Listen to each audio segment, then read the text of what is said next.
BEd entrance exam के लिए हम जीके की क्लास पढ़ रहे थे और अब तक हमने 3 क्लास अपलोड कर दिया है। तो आप सभी एक बार प्लेलिस्ट से चेकआउट ज़रूर कर लीजिएगा, आपको तीनों क्लास आपको प्लेलिस्ट में मिल जाएगा। तो चलिए आज की क्लास को हम स्टार्ट करते हैं। यदि आपने बीएड का फॉर्म भरा हुआ है तो ये क्लास आपके लिए काफ़ी ज़्यादा इंपॉर्टेंट है, इसलिए इस वीडियो को पूरा अंत तक जरूर देखिएगा। वीडियो पसंद आएगा तो एक लाइक ज़रूर कर दीजिएगा।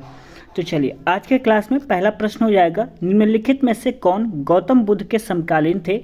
नागार्जुन, महावीर, कौटिल्य या कनिष्क? कौन हो जाएंगे गौतम बुद्ध के समकालीन? तो करेक्ट आंसर हो जाएगा option number B, Mahavir.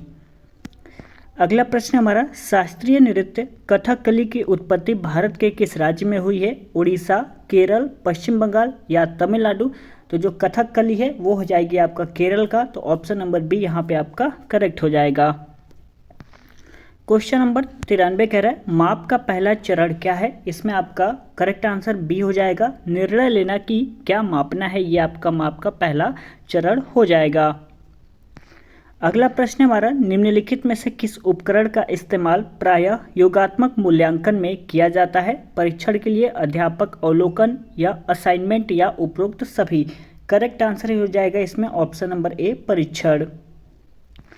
Question number 95 कह रहा है, कूदर रिचर्डसन विधि का इस्तेमाल किसका अनुमान लगाने के लिए किया जाता है? विश्वसनीयता, वैधता या वस्तुनिष्ठता या प्रयोज्यता? इसमें आपका correct answer option number A हो जाएगा, विश्वसनीयता। चलिए अगला प्रश्न कह रहा है हमारा, निम्नलिखित में से किस राशि का कोई मात्रक नहीं है? सापेक्षिक घनत्व का, गति का घनत्व या त्वरण का? करेक्ट आंसर यहाँ पे आपका ऑप्शन नंबर ए हो जाएगा, सापेक्षिक घनत्व, इसका कोई राशि मात्रक नहीं है। क्वेश्चन नंबर 97 कह रहा है, संसद के संयुक्त सत्र की अध्यक्षता कौन करता है? राज्यसभा के सभापति, प्रधानमंत्री, राष्ट्रपति या लोकसभा के अध्यक्ष? करेक्ट आंसर यहाँ पे डी हो जाएगा, लोकसभा के अध्यक्ष। ये आपके संसद के संयुक्त सत्र की अध्यक्षता करते हैं, ध्यान रखिएगा।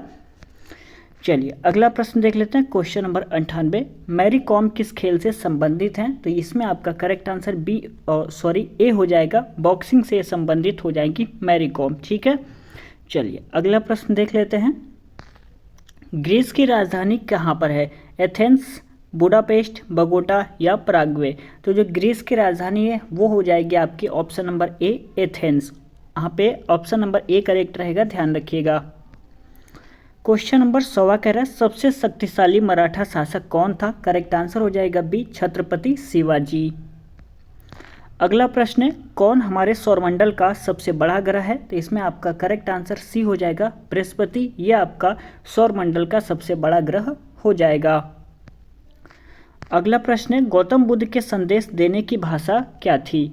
मगधी भाषा, भोजपुरी, संस्कृत या पाली? तो इसमें आपका करेक्ट आंसर डी हो जाएगा, पाली। गौतम बुद्ध के संदेश देने की भाषा क्या हो जाएगी? तो पाली भाषा हो जाएगी, याद रखिएगा, कभी भूलना नहीं है। चलिए अगला प्रश्न कह रहा है, निम्नलिखित में से कौन सबसे पुराना साम्राज्य है? चालुक्य, सातवाहन, पल्लव या चोल? इसमें सबसे पुराना साम्राज्य कौन सा हो जाएगा? तो बी हो जाएगा, सातवाहन। यहाँ पे बी पे मैंने टिक लगाया हुआ है, तो यहाँ पे बी आपका सही हो जाएगा। क्वेश्चन नंबर 104 कह रहा है, बर्मा की राजधानी कहाँ पर है? शिलोंग, ढाका, रंगून या कराची? तो करेक्ट आंसर हो जाएगा सी, यहाँ पे ऑप्शन में दिया हुआ है रंगून, तो ऑप्शन नंबर सी करेक्ट रहेगा, रंगून।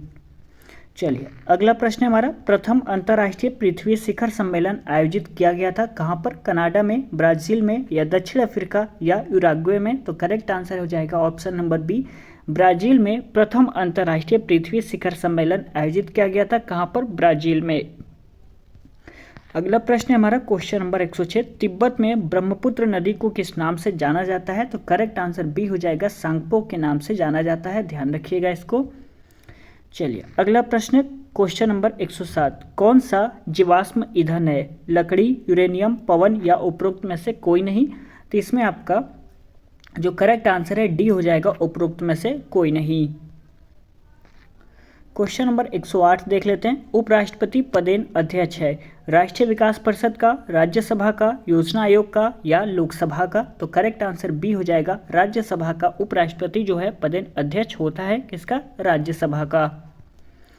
अगला प्रश्न हमारा, निम्नलिखित में से क्या पृथ्वी के घूर्णन का परिणाम है? ज्वार-भाटा, कोरियोलिस बल या गुरुत्वाकर्षण बल या ग्रहण? तो इसमें आपका करेक्ट आंसर कौन सा हो जाएगा, तो बी हो जाएगा। कोरोरियोलिस जो बल है वो आपका हो जाएगा पृथ्वी के घूर्णन का परिणाम, ये आपका करेक्ट आंसर हो जाएगा। बी यहाँ पे आपका करेक्ट रहेगा, ध्यान रखिएगा। कोरोरियोलिस आपका बल जो है वो पृथ्वी के घूर्णन का परिणाम हो जाएगा। क्वेश्चन नंबर 110 कह रहा है विकास अनवरत प्रक्रिया है, यह विचार संबंधित है किससे, तो ये आपका ऑप्शन नंबर ए करेक्ट रहेगा। निरंतरता का सिद्धांत से यह विचार जो है संबंधित हो जाएगा। अगला प्रश्न हमारा, प्राथमिक शिक्षक के लिए निम्नलिखित में से किसका अध्ययन सर्वाधिक उपयोगी है, खगोल विज्ञान का, कानून का, या बाल मनोविज्ञान का, या सांख्यिकी का, तो करेक्ट आंसर हो जाएगा ऑप्शन नंबर सी बाल मनोविज्ञान का। अगला प्रश्न कह रहा है बच्चों के बौद्धिक विकास के 4 विशिष्ट चरणों को प्रतिपादित किया गया है, एरिकसन द्वारा, कोहलबर्ग द्वारा, पियाजे द्वारा, या स्किनर द्वारा। करेक्ट आंसर हो जाएगा ऑप्शन नंबर सी पियाजे द्वारा। अगला प्रश्न, किस चरण में बच्चे अपने समवयस्क समूह के सक्रिय सदस्य बन जाते हैं, वयस्कता, किशोरावस्था, बाल्यावस्था, या शैशवावस्था।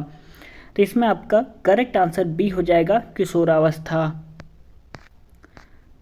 अगला प्रश्न है मस्तिष्क मापन का तात्पर्य है, क्या तात्पर्य हो जाएगा, मस्तिष्क का चित्र बनाना, बोधात्मकता को बढ़ाने की तकनीकी और साहसिक कार्य हेतु योजना, और मस्तिष्क के कार्यकलापों का अनुसंधान करना। तो करेक्ट आंसर यहाँ पे आपका बी हो जाएगा, बोधात्मकता को बढ़ाने की तकनीकी, ये आपका मस्तिष्क मापन का तात्पर्य हो जाएगा। चलिए क्वेश्चन नंबर 115 कह रहा है किसको अभिप्रेरित शिक्षण का चिन्ह माना जाता है, करेक्ट आंसर हो जाएगा डी छात्रों द्वारा प्रश्न पूछे जाना। क्वेश्चन नंबर 116 कह रहा है बेमेल छाटिए कोहिमा, त्रिपुरा, आइजोल और इम्फाल, तो करेक्ट आंसर है बी हो जाएगा यहाँ पे त्रिपुरा। क्वेश्चन नंबर 117 देख लेते हैं, छोटे बच्चों को अधिगम प्रक्रिया में अभिभावकों को क्या भूमिका निभानी चाहिए, तो इसमें आपका ए करेक्ट हो जाएगा, सकारात्मक भूमिका निभानी चाहिए।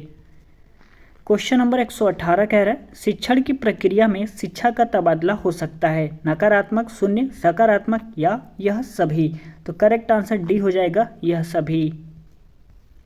अगला प्रश्न है पढ़ने की असमर्थता है एक, क्या है, मानसिक विकार, व्यवहारिक की विकार, या पठन विकार, या नाड़ी तंत्र का विकार।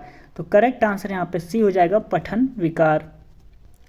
अगला प्रश्न कह रहा है भारत के उत्तरी मैदान के वृहद क्षेत्र में प्रसारित मृदा है, लैटेराइट मृदा, या लाल मृदा, काली मृदा, या जलोढ़ मृदा। तो करेक्ट आंसर यहाँ पे डी हो जाएगा जलोढ़ मृदा। तो आज के क्लास में बस इतना ही। यदि वीडियो आपको पसंद आया होगा तो प्लीज़ वीडियो को लाइक ज़रूर कर दीजिएगा। अपने दोस्तों में इस वीडियो को शेयर कर सकते हैं, जिसने बीएड का फॉर्म भरा होगा, आपके दोस्त में से किसी ने भरा होगा तो उसको आप ये क्लास भेज सकते हैं ताकि वो प्रैक्टिस ज़्यादा से ज़्यादा कर सके। यदि आपका दिल करे तो एक कमेंट जरूर करिएगा प्यारा सा, ठीक है, और चैनल को सब्सक्राइब जरूर कर लीजिएगा ऐसे ही वीडियोस पाने के लिए। यहाँ पे आपको ऐसे ही वीडियोस डेली और मिलते रहेंगे। एक बार आप सभी प्लेलिस्ट को चेकआउट जरूर कर लीजिएगा। तो चलिए मिलते हैं अगले क्लास में, तब तक के लिए बहुत बहुत धन्यवाद।